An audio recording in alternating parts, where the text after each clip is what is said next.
Hey everyone, it's Ivana Mila Lisondo again. Today I want to take the time to talk about a subject that's very, very, very dear to my heart, and that is the subject of spirit guides. One of the questions I get asked most often as a spiritual and transpersonal counselor is, what are spirit guides? How can I connect with them? And how do I know they're connecting with me?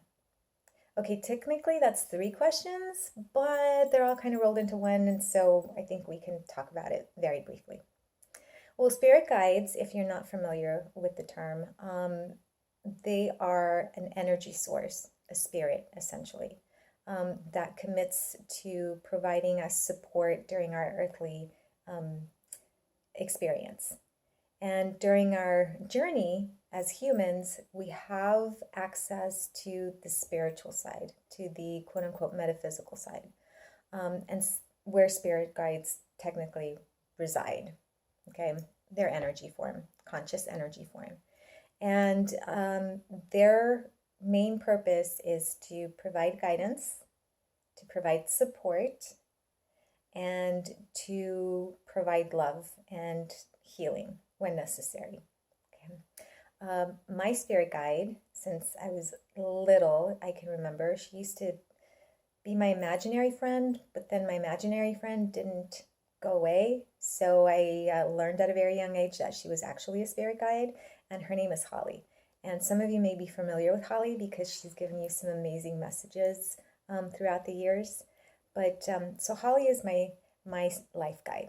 Now, there are various types of spirit guides that we will encounter throughout our earthly journey. Okay, some come in very quickly to just provide support during a specific situation, and others stay for an extended period of time until you learn a lesson. But what I really want to focus on today is your life guide. And your life guide is the guide that's been committed to you only to be able to walk the path with you as you experience humanness, right? And as we know, sometimes humanness isn't all that pleasant. So that's what a spirit guide is. I have been very fortunate in that I am able to hear Holley, that I'm able to sense her, that I'm able to communicate with her. And that came pretty early on in lifetime, since I was a kid. But that doesn't mean that if you don't connect with them at a very young age, that you'll never be able to connect with them. It's a process of maintaining a relationship with your spirit guide. And so, in order for us to be able to communicate with our guides, because we live on different vibrational fields, and this is quantum physics, and I'm not an expert in quantum physics, but I know enough about the metaphysical that I can say I believe in. Because we function as humans on the physical plane, our vibration tends to be a lot lower, vibrates a lot lower. In the conscious, non-physical realm, okay, the vibration functions a lot higher. So for us to be able to communicate and connect with our spirit guides, we need to raise our vibration, and they to some extent need to lower theirs just enough to be able to communicate, right? And so maintaining a really well-balanced emotional well-being, a meditative practice, a yoga practice, whatever's going to help you keep your vibration up is always going to be helpful when communicating with your spirit guides. So how do you do it? Well, I would suggest that the most simplest way is to get to know who your spirit guide is. And first and foremost, I'm going to say, spirit guides are never, ever, ever going to tell you what to do. And they will never, ever, ever tell you to do something that's wrong. That goes against the entire purpose of a spirit guide or the law of spirit. And so if you feel you're connecting to a spirit, an energy source that's telling you to do things that are malicious or malintended, you're definitely not connecting to your spirit guide. Turn that off right now, okay? So with that being said, I would suggest that if you haven't already connected with your spirit guide, that you take some time in a meditative kind of state, right? Just relax and ask just flat out ask.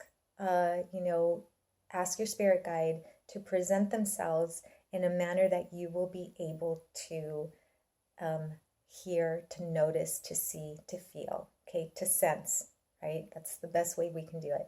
Now, please know that you're probably not going to get like smacked in the head with, a sign. You may, okay, but most of the time the signs are really, really subtle. And that's why it's important to tune into our bodies, because most of the time when a spirit guide is around, it's coming in contact with, energetically coming in contact with your energetic field, right?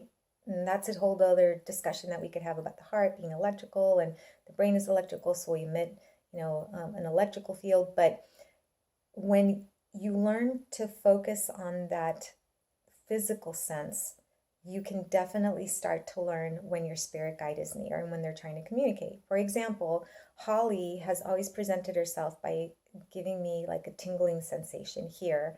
And I always just thought it was like a little kiss of some sort, okay?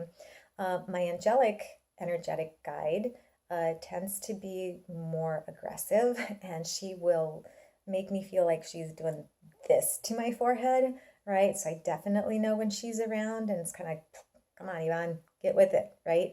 So you learn by asking.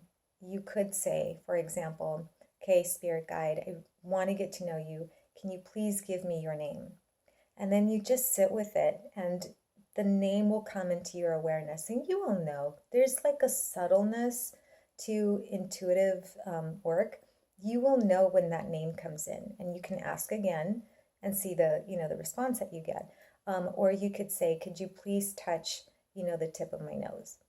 And you will feel a sensation, right? Now, skeptics may say, well, yeah, this is psychosomatic. If you're expecting it to happen, it might happen. That's true. It could happen. But again, if you start to learn to work with your own energy, you will know very clearly what is psychosomatic and what is not, what you are intentionally expecting to happen and what is not. I have asked many times, okay, Holley, are you around? Are you around? And her reply is not necessarily instantaneous, okay? So I don't feel it on my cheek.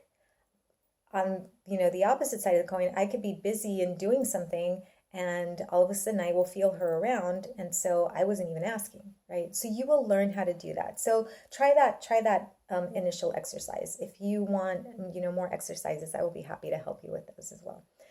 So to answer the questions, how do I know if my spirit guide is trying to communicate with me? Okay, 3 really basic ways and things to tune into, for lack of a better term, okay?